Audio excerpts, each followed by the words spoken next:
Soğuğu vardı düğün serenen serenen söbülür gün taptırgın sipsibi dingen miyehe sığhonukta astar sahırdar bıttağını sana bıttıgar duhabı silbir ederdi söbülen sübelen sirge küspür danalınan sıcabıt con tenginen söbülen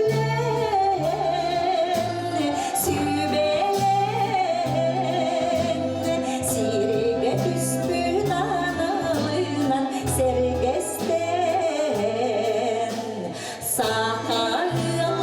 sakallandıran yeri pencereden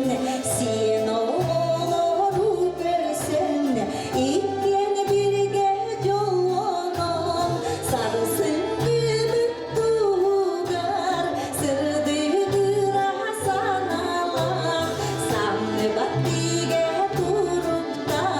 sılcıp dövüdü söbülen sübelen sirge küspü danalınan sılcak con tenginen söbülen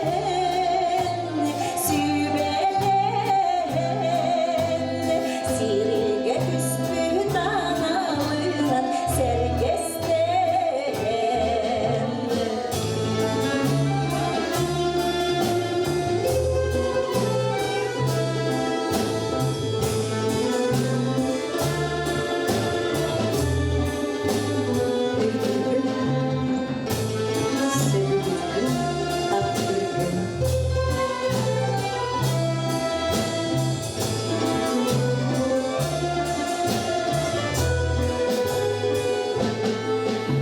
Soğuğu vardı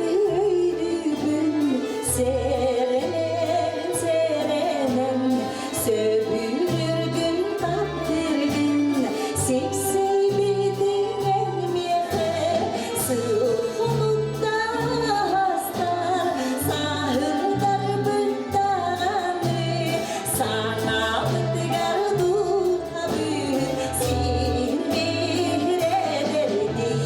söbülen sübelen sirge küspü danalınan sılcak con tenginen söbülen sübelen sirge küspü danalınan sergesten sirge küspü danalınan sergesten